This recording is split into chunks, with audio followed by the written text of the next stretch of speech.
आप सभी लोगों को जय मसीह की। यीशु सहाय। क्या हम अपने स्थानों पर खड़े हो सकते हैं उस परमेश्वर का धन्यवाद करने के लिए, उसकी महानता को, उसके ऐश्वर्य, उसके पराक्रम और विशेष रूप से उसकी भलाइयों को स्मरण करने के लिए। राजा दाऊद ने कहा कि गिन गिन कर यहोवा का धन्यवाद करना और उसके किसी भी उपकार को ना भूलना। मसीह में मेरे प्रिय भाइयों बहनों, स्मरण रहे कि जीवन इस पृथ्वी पर बहुत थोड़ा है और जो भी इस जीवन को परमेश्वर की आराधना, उसकी भक्ति में, उसकी सेवा में इस्तेमाल करता है, परमेश्वर के राज्य में उसका एक बड़ा कद है, एक बड़ा पद है।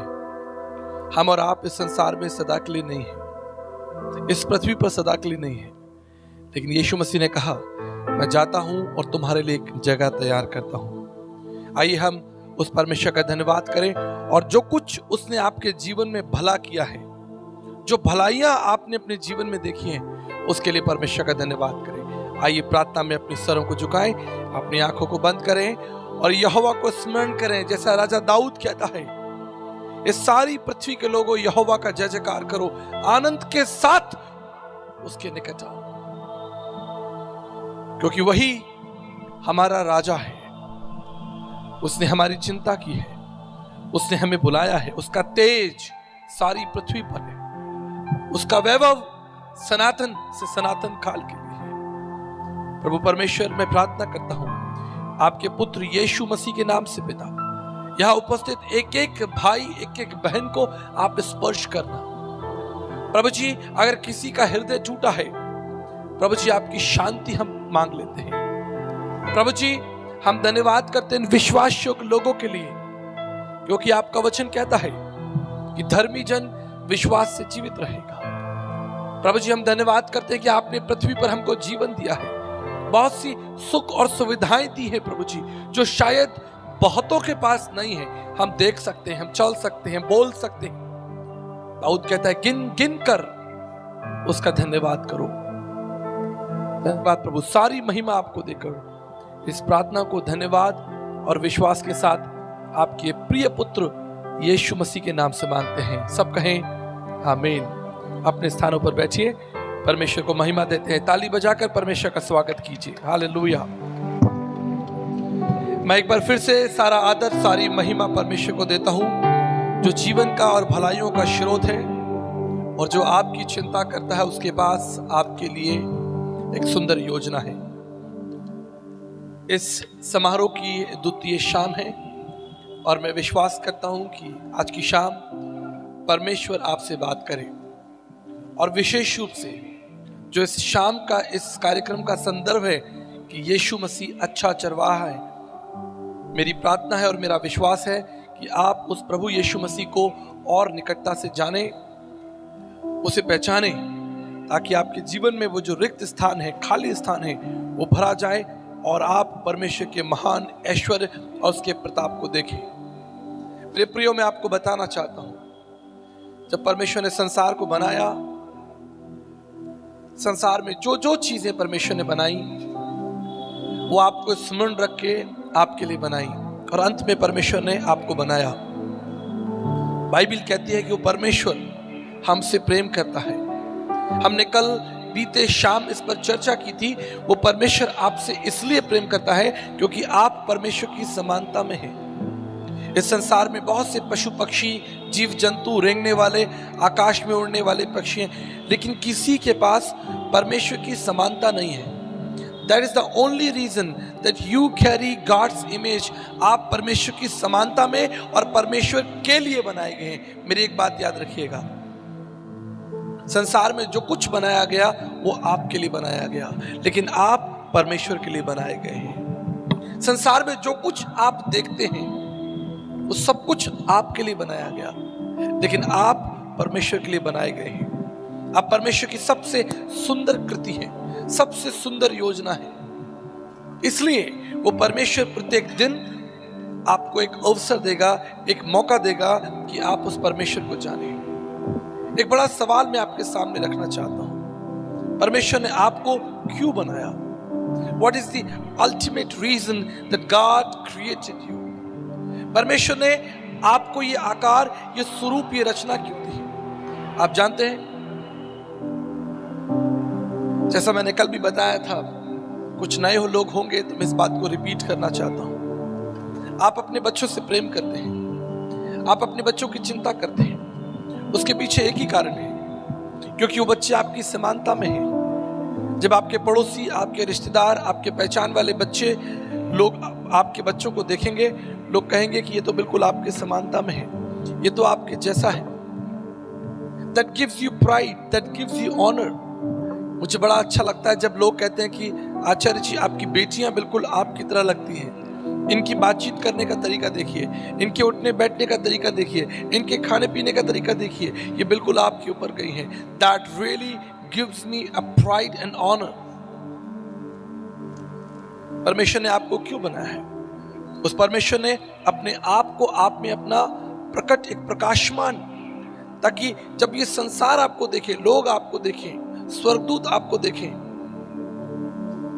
वो कह सकें कि देखो ये परमेश्वर की समानता में है। एक महत्वपूर्ण कारण है जिसके लिए परमेश्वर ने आपको बनाया है। He is God of fellowship।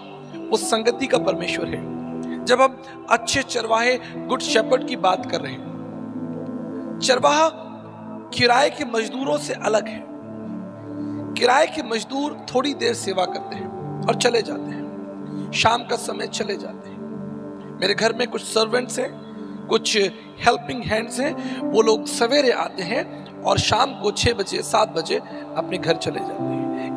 ये संसार का नियम है। लेकिन माता पिता और परिवार एक साथ उस घर में रहता है।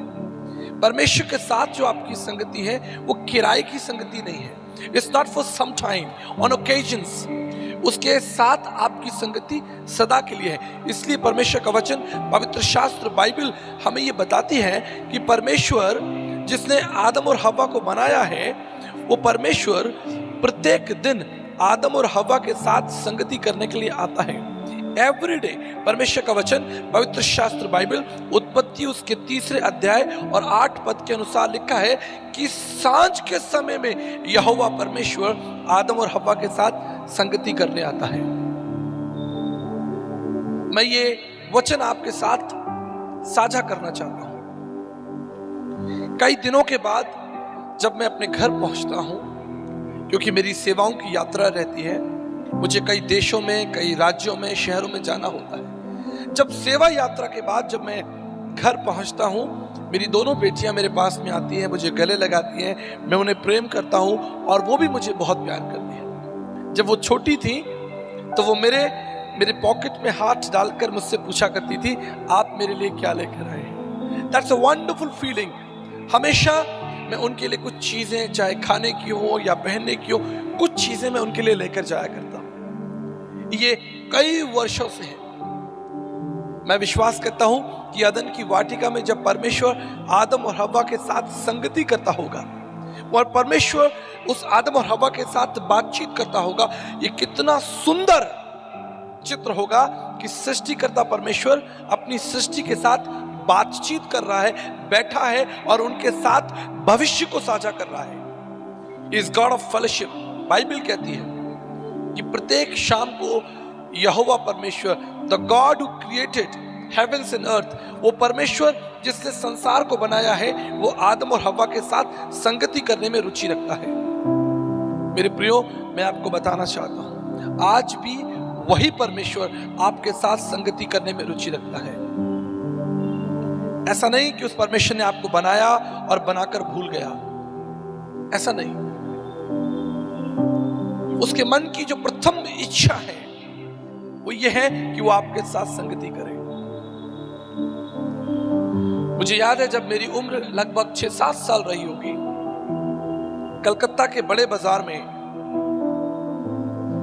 मैं अपने परिवार के साथ था और मुझे आज तक याद है कि मैं खो गया। I was lost.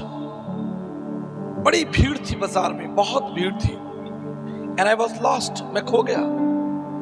मैं दाहिने देखता हूँ, बाहिने देखता हूँ, अपने माता पिता को देखता हूँ, अपने परिवार के लोगों को देखता हूँ, and I am not able to find them. मैं उन्हें नहीं देख पाता हूँ। बहुत से अजनबी लोग आसपास हैं, लेकिन उन अजनबियों को देखकर मेरे हृदय में कोई शांति नहीं है, कोई भरोसा नहीं है। लोग तो हैं लेकिन लोग अजनबी हैं। मैं उन्हें नहीं जानता। कुछ लोग मेरी तरफ देख रहे हैं और मुझसे कह रहे हैं कि आप खो गए हैं, आपके माता पिता कहाँ हैं, आप कैसे खो गए। उनके पास में भी कोई समाधान नहीं है और मेरे पास में भी कोई समाधान नहीं है। मुझे आज तक वो शाम याद है, मैं खड़ा होकर रो रहा था, अपने पिता को पुकार रहा था, अपनी माँ को पुकार रहा था। तभी मैंने एक अद्भुत दृश्य देखा, एक अद्भुत दृश्य कि ना केवल मैं अपने पिता को ढूंढ रहा हूं, लेकिन मेरे पिताजी भी मुझे ढूंढ रहे हैं। ये खोज, ये संगति एक तरफा नहीं है, एक तरफा नहीं है। मेरे पिताजी भी मुझे ढूंढ रहे हैं। और आप जानते हैं, जैसे ही मेरी नजर मेरे पिताजी पर पड़ी, the first thing I experience, जो पहली चीज मैंने अपने हृदय में अनुभव की वो ये था कि वो जो डर था वो मेरे हृदय से चला गया। The fear has gone. मैंने अपने पिताजी को देखा और मेरे अंदर एक भरोसा आ गया, एक आनंद आ गया, एक खुशी आ गई कि मेरे पिताजी को मैंने पा लिया है। मेरे प्रियो, मैं आपको बताना चाहता हूं, मनुष्य की सबसे बड़ी लालसा क्या होनी चाहिए, मनुष्य की सबसे बड़ी इच्छा क्या होनी चाहिए। मनुष्य की सबसे बड़ी इच्छा होनी चाहिए कि वो अपने सृष्टिकर्ता परमेश्वर के साथ रहे, उसकी संगति में रहे। हमारे जयपुर शहर में एक अनाथालय है। एक बार मैं उस अनाथालय को विजिट कर रहा था। वहां पर लगभग 25 ऑर्फन चाइल्ड्स, अनाथ बच्चे थे। जब मैं उस अनाथालय में गया, मुझे पता चला कि उनमें से एक बच्चे का जन्मदिन है। मैंने उस बच्चे से पूछा कि आज आपका जन्मदिन है, क्या मैं आपको कोई उपहार दे सकता हूं, आपकी कोई आवश्यकता हो, या मैं किस तरह से आपके लिए प्रार्थना करूं। आप जानते हैं उस 8-10 साल के बच्चे ने मुझसे क्या प्रार्थना के लिए आग्रह किया। उसने कहा, अंकल आप जानते हैं कि मैं एक अनाथ बच्चा हूं, I am a orphan child.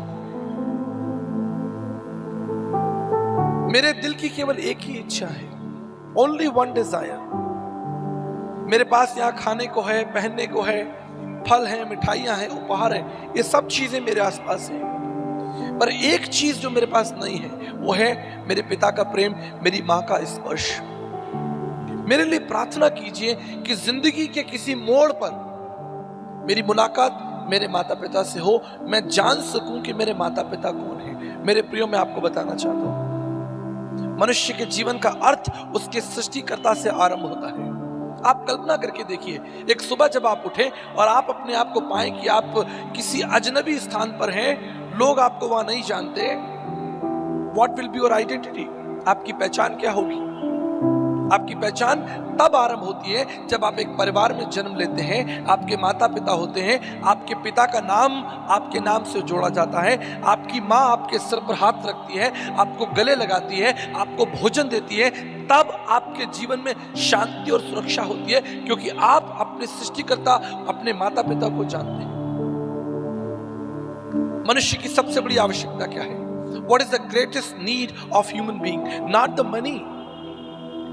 पैसा नहीं है, सामर्थ्य नहीं है, योग्यताएं नहीं है, पद प्रतिष्ठाएं नहीं है, क्योंकि ये पद प्रतिष्ठाएं जो आपको समाज देगा वो आपसे वापस ले लिया जाएगा।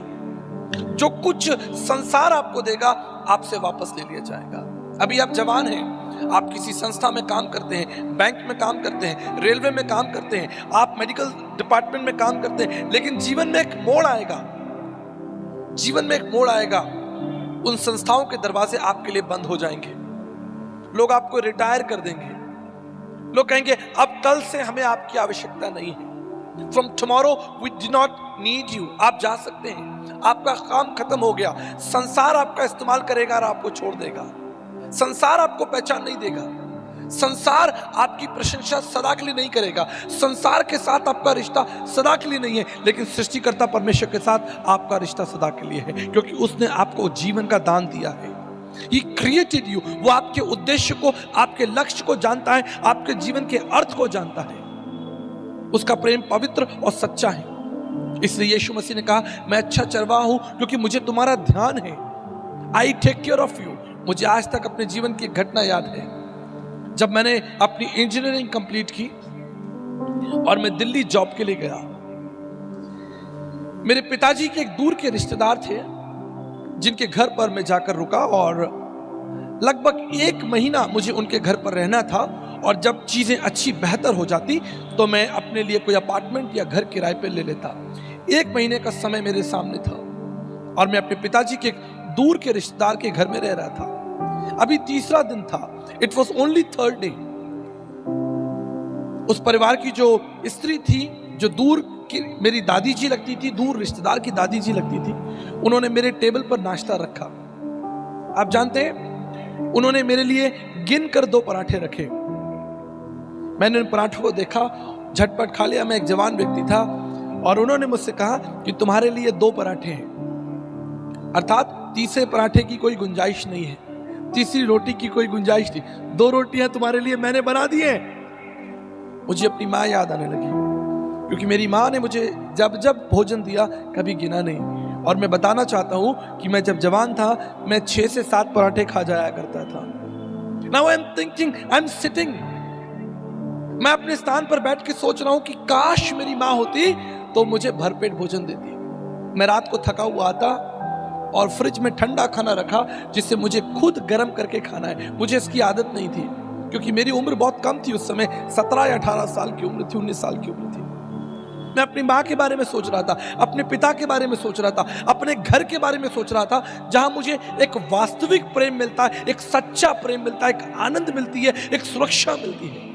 मैं अजनबियों के बीच में हूं। ये अजनबी मेरी चिंता नहीं करते, उन्हें मेरी चिंता नहीं है।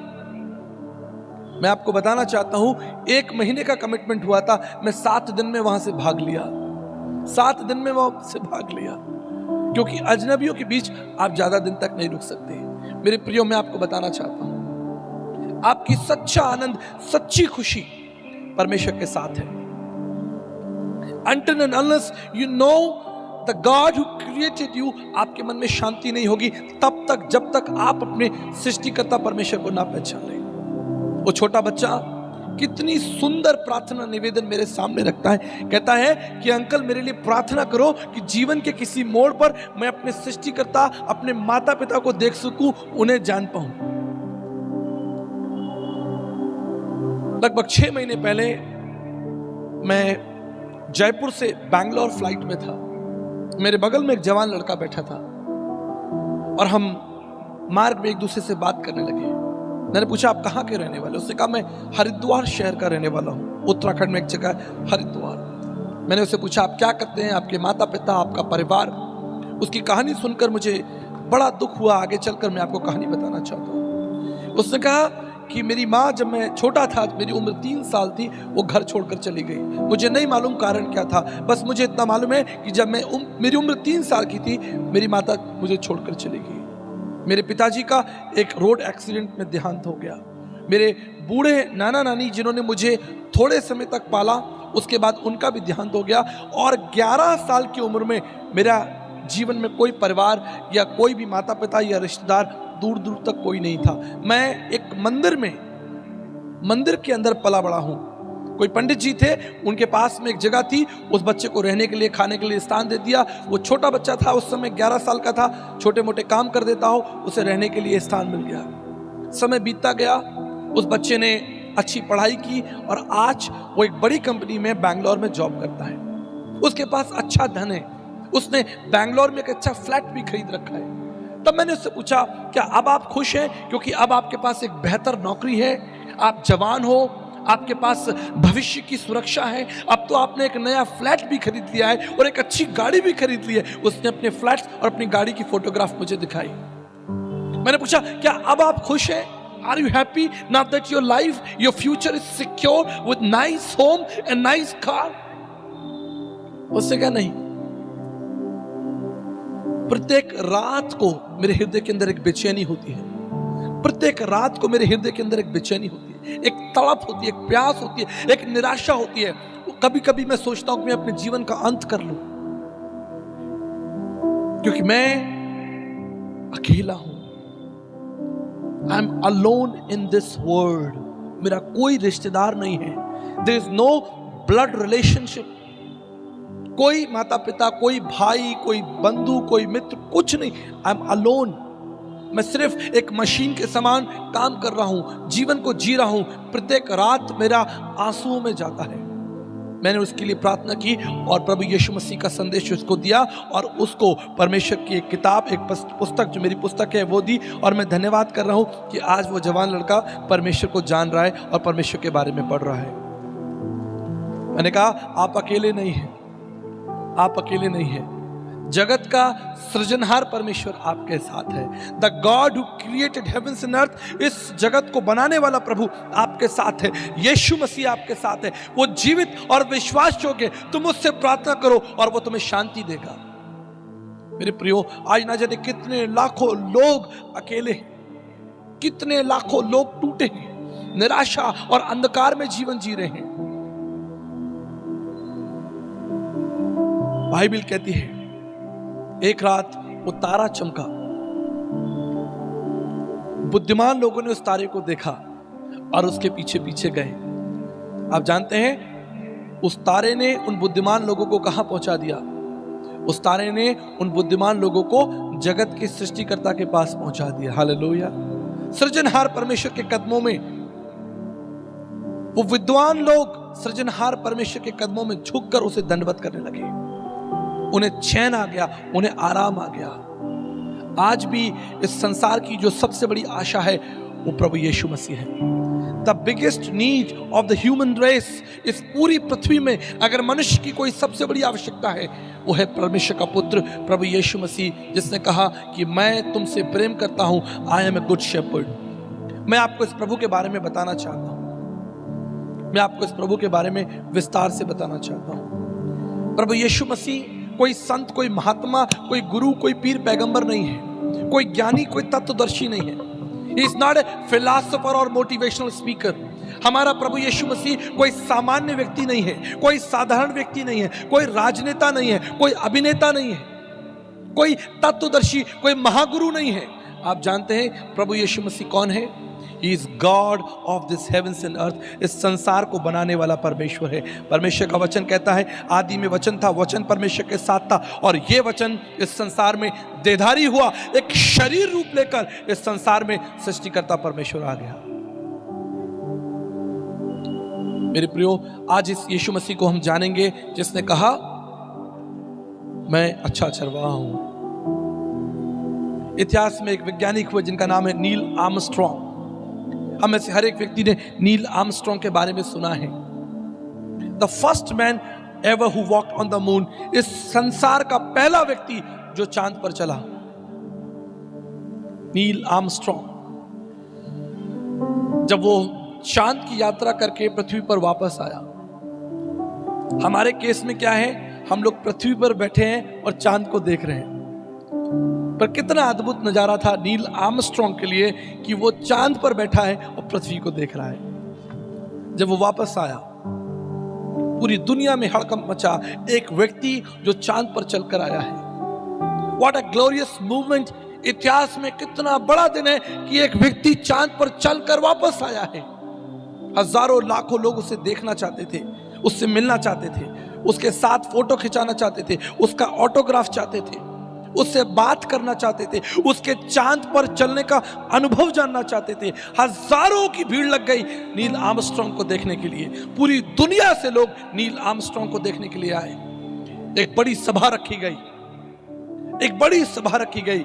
पत्रकारों ने नील आर्मस्ट्रॉन्ग से पूछा, सर चांद पर चलने का अनुभव बताइए, हम सब दूर दूर से आपसे यही तो सुनने आए हैं। हमें बताइए कि जब आप चांद पर चल रहे थे, व्हाट वाज योर एक्सपीरियंस? आपको कैसा लग रहा था जब आपने पहला कदम चांद पर रखा? आपकी दिलों की धड़कन तेज हो गई होगी, आपके अंदर वो जो उत्साह था वो कैसा था? सर आप क्या सोच रहे थे? हजारों लोगों ने प्रश्न पूछ डाला। रुको रुको, मुझे उत्तर देने दो। नील आर्मस्ट्रॉन्ग ने कहा, let me answer all your questions. उसने कहा कि मनुष्य का चांद पर पहुंचना कोई बड़ी बात नहीं, मनुष्य का चांद पर पहुंचना कोई बड़ी बात नहीं। बड़ी बात यह है कि जिसने चांद को बनाया है वो पृथ्वी पर चला था, उसका नाम यीशु है। हम पहले यीशु मसीह के बारे में बात करेंगे। Jesus is not just a philosopher and thinker and moral teacher. प्रभु यीशु मसीह कोई सम्मानीय व्यक्ति, कोई राजनेता, कोई अभिनेता, कोई मोटिवेशनल स्पीकर, कोई दार्शनिक, कोई तत्वदर्शी, कोई ज्ञानी नहीं है। He is a God who created heaven's and earth. इसलिए भजनकार कहता है, by the word of the Lord the heavens were made, by the breath of his mouth the all the hosts। इस संसार में जो कुछ तुम देखते हो उसके शब्दों से संसार अस्तित्व में आ गया। आदि में वचन था, वचन परमेश्वर के साथ था और यही वचन प्रभु यीशु मसीह था। यशाया 44 अध्याय उसके 24 पद में लिखा है, I am the Lord the maker of all things. मैं वो यहोवा परमेश्वर हूं जिसने सब कुछ बनाया है। आइज़ाया चैप्टर 44 वर्स 24 में लिखा है कि उसके कह देने से, उसके बोलने से, उसके शब्दों से ये पृथ्वी और आकाश तन गए, आसमान और ब्रह्मांड बन गया। हालेलुया। आप किसी संत की आराधना करने के लिए बुलाए नहीं गए, आप किसी महापुरुष के चरणों में नहीं बुलाए गए, आप यहोवा परमेश्वर, सर्वशक्तिमान परमेश्वर की आराधना में, उसकी सेवा में, उसके वचन को सुनने के लिए बुलाए गए हैं। इतना प्रतापी परमेश्वर, उसने अपने आप को एक मनुष्य के रूप में प्रकट कर दिया ताकि हर एक प्राणी उसे देख सके। आप जानते हैं मनुष्य की सबसे बड़ी इच्छा क्या थी? मनुष्य की यही सबसे बड़ी इच्छा थी कि उस परमात्मा को देखेगा, उसको देखना चाहता है। अभी हमारे प्रिय मित्र भारतीय दर्शन का एक श्लोक आपके सामने पढ़ने का प्रयास कर रहे थे। बृहद आरण्य का उपनिषद शतपथ ब्राह्मण 4:3 उसमें लिखा हुआ है, अस्तोमा सद्गमे तमसोमा ज्योतिर्गमे मृत्युमा अमृतगमे। हे प्रभु, हमें असत्य से निकालकर सत्य में लेकर चलिए।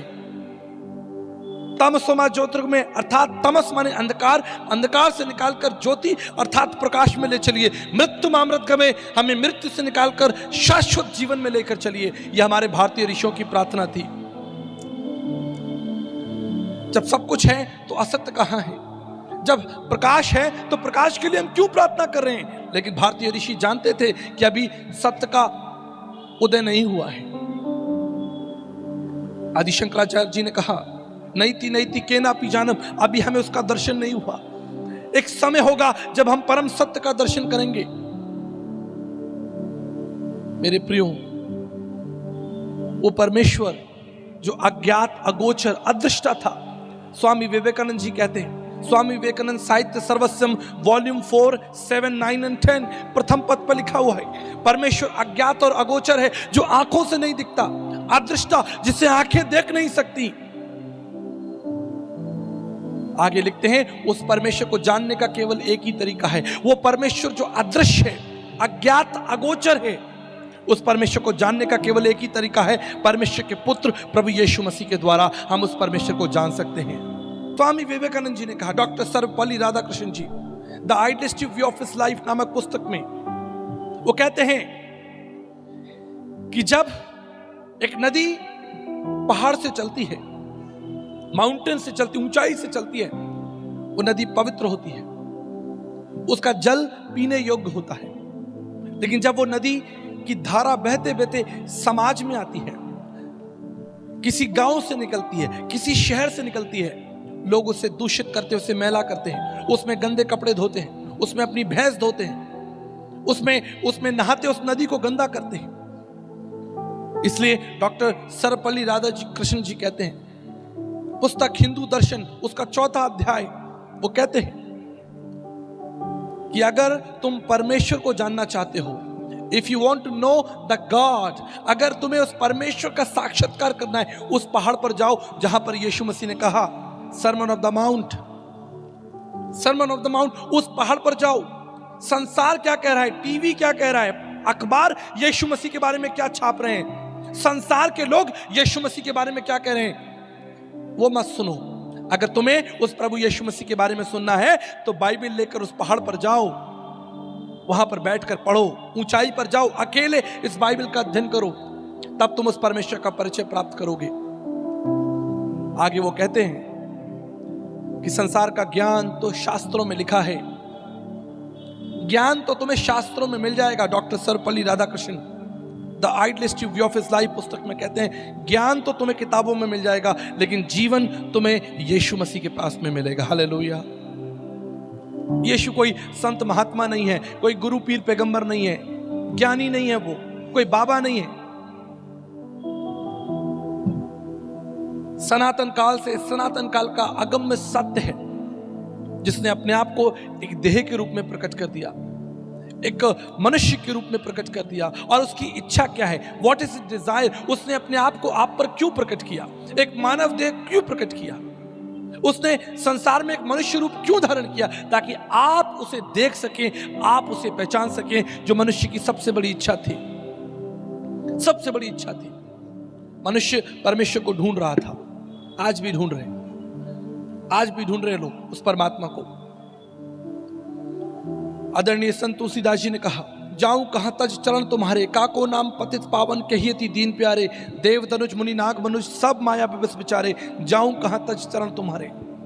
आज भी मनुष्य उस परमेश्वर को ढूंढ रहा है। कहां जाऊं, तुम्हें कहां ढूंढूं।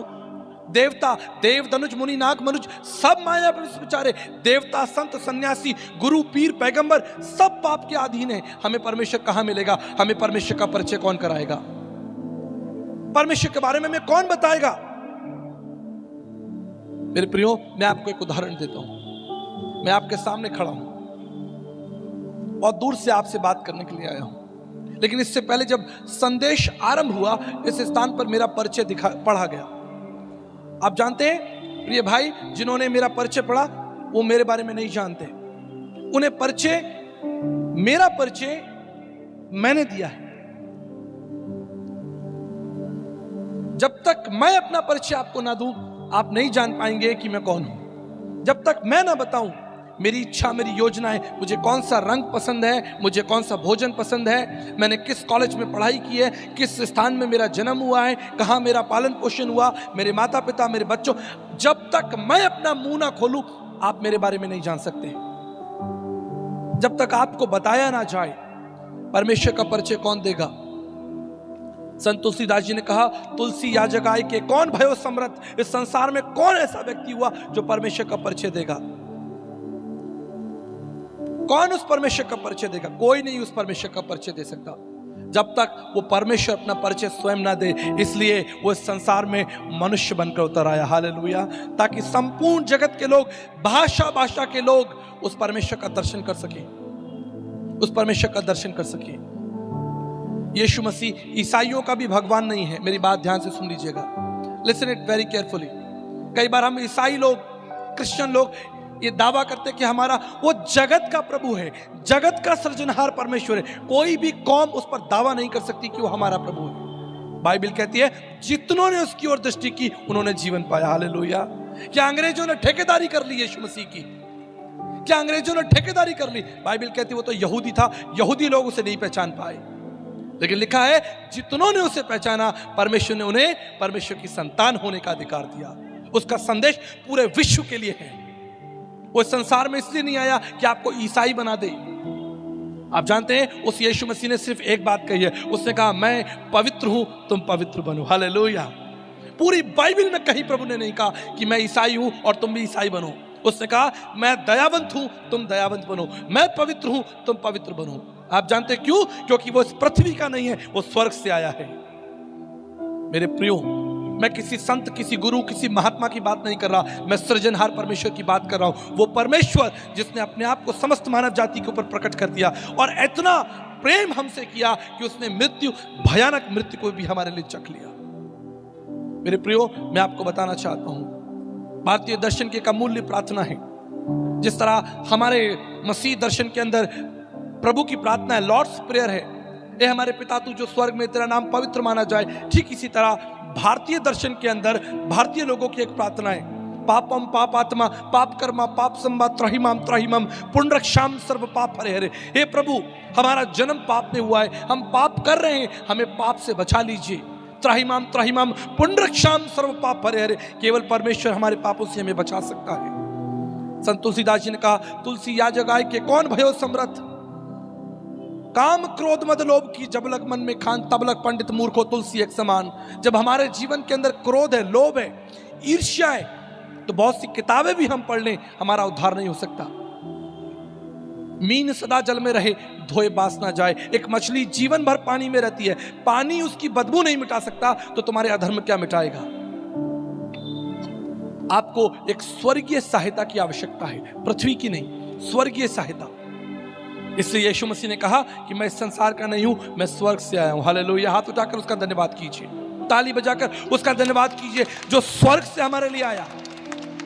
उसने स्वर्ग की बड़ी महिमा को हमारे लिए त्यागा। मैं आज आपको बताना चाहता हूं, जिस यीशु की आप आराधना करते हैं, जिसकी आप भजन गा रहे हैं, जिसकी आप महिमा कर रहे हैं, वो कोई साधारण संत नहीं है। The God became man and dwelt among us। परमेश्वर हमारे लिए मनुष्य बन गया और हमारे बीच में चला फिरा। उसने हमसे बातचीत की और दुख उठाया। मैं आपको बताना चाहता हूं, हम में से कोई भी व्यक्ति यहां पर ऐसा नहीं हो सकता जो दुखी हो, परेशान ना हो, जो ये ना कहे कि जी मेरे जीवन में सब शांति है। हम सब दुखी है, हम सब परेशान हैं, किसी ना किसी रूप में निराश है, कमजोर है। लेकिन हमारे मध्य एक ऐसा परमेश्वर है जो आपकी कमजोरियों को, आपकी निराशाओं को जानता है, आपकी चिंताओं को जानता है। आप जानते क्यों? क्योंकि वो हमारे समान मनुष्य बना और सुख दुख भोगी रहा। उसका अपमान हुआ, उसके कपड़े फाड़े गए, उसके मुंह पर थूका गया। बाइबल कहती है आइज़ाया चैप्टर 6 में, यद्यपि स्वर्गदूत अपनी आंखें बंद करे खड़े रहते हैं। मूसा ने कहा प्रभु मैं आपको देखना चाहता हूं। प्रभु ने कहा नहीं देख सकता, अगर कोई मनुष्य मेरे मुख का दर्शन करेगा तो मर जाएगा।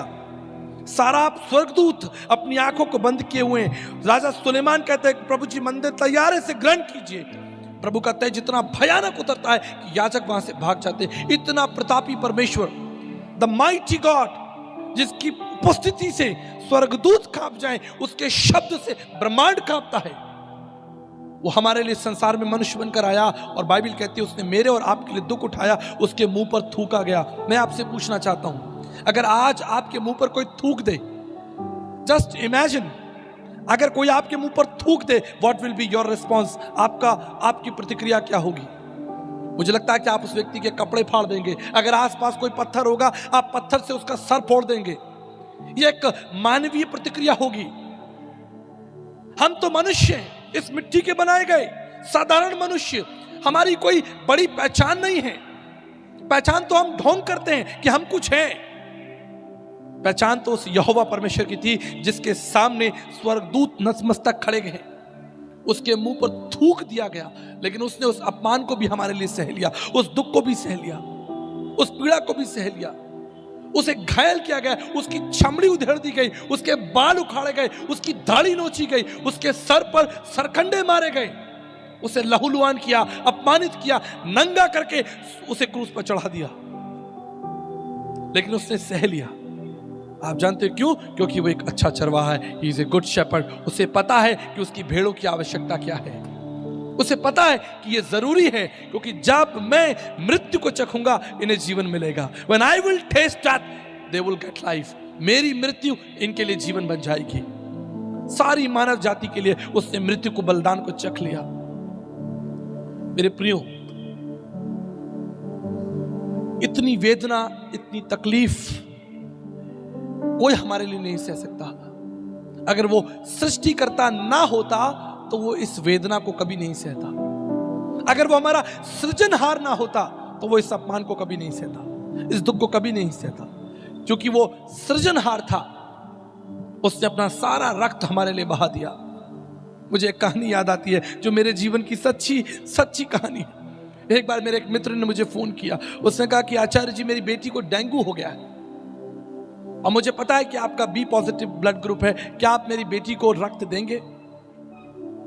मैंने अपने जीवन में उससे पहले कभी रक्तदान नहीं किया था। मैं बड़ा खुश हो गया, नहा धोकर तैयार हो गया, हॉस्पिटल पहुंच गया। नर्सेस ने कहा सर आप यहाँ लेटिए, हमें आपका ब्लड चेक करना है, हमें आपका ग्रुप चेक करना है।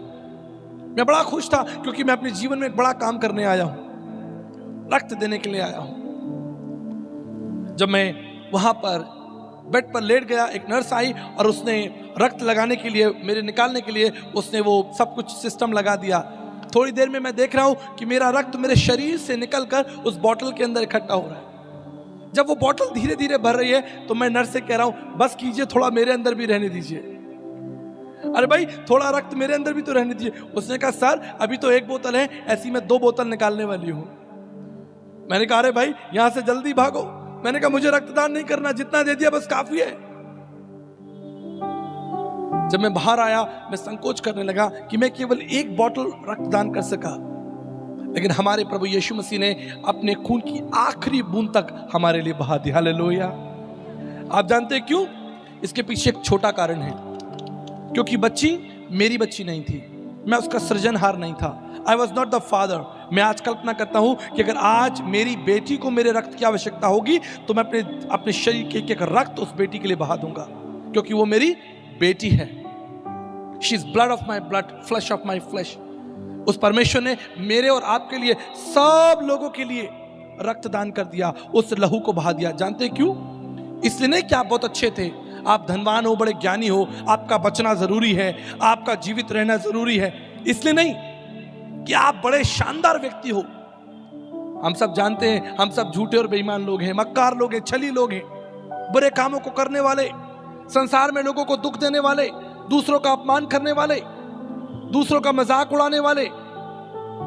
हमारे अंदर कोई अच्छाई नहीं है, लेकिन फिर भी उसने मेरे और आपके लिए अपना रक्त बहा दिया। सिर्फ एक ही कारण था, क्योंकि वो हमारा सृजनहार परमेश्वर है, वो हमारा अच्छा चरवाहा है। Is a good shepherd. उसे पता है कि मेरे लोगों की आवश्यकता क्या है। मेरे प्रियो, जब मैं पाप की बात कर रहा हूं, आप अपने पापों को जानते हैं, आप कैसे व्यक्ति हैं, आपका चरित्र, आपका स्वभाव, आपकी योग्यताएं अयोग्यताएं आपसे बेहतर कोई नहीं जानता। एक बार साधु सुंदर सिंह एक जल में स्नान कर रहे थे, एक नदी में स्नान कर रहे थे। नदी का जो पानी था वो बहुत मीठा था, बड़ा अच्छा। उन्होंने पास ही एक घड़े में नदी के उस जल को भर लिया कि मैं इस जल को अपने घर ले जाऊंगा। जब वो उस घड़े को लेकर मार्ग में चलने लगे, थोड़ी देर में उन्हें थकान का अनुभव हुआ और उन्होंने घड़े को नीचे रख दिया, थोड़ा आराम पाया, फिर उस घड़े को, मटके को रखा और थोड़ी दूर चले। लगभग 2 बार 3 बार उन्होंने इस मटके को नीचे रखा, क्योंकि उन्हें थकान, उन्हें दर्द हो रहा था कंधे पर। पवित्र आत्मा ने साधु सुंदर सिंह से पूछा, सुंदर सिंह क्या हुआ, तुम बार बार मटका नीचे रख देते हो, तुम बार बार मटका नीचे रख देते हो। उसने कहा, प्रभु आपको तो पता है ना ये मटके में पानी है, कितना भारी है। प्रभु ने कहा, अभी तो तुम जल में स्नान कर रहे थे, नदी में स्नान कर रहे थे और नदी में गोता लगा रहे थे, नदी के अंदर जाकर गोता लगा रहे थे, तुम्हारे ऊपर टनों पानी था, तब तुम्हें दर्द का अनुभव नहीं हुआ। तुम जब जल धारा में स्नान कर रहे थे, नदी में गोता लगा रहे थे, तब तुम्हें दर्द का एहसास नहीं हुआ। लेकिन थोड़ा सा 5 लीटर पानी कंधे पर रखकर चल रहे हो तो तुम्हें दर्द हो रहा है। मेरे प्रियो, मैं आपको एक रहस्य बताना चाहता हूं। जब तक आप पाप में तैरते रहेंगे, when you swim in your sin, you will never understand how much the weight of your sin. आपके पाप का बोझ कितना भारी है आपको पता नहीं चलेगा, क्योंकि आप पाप में तैर रहे हैं, you are enjoying sin।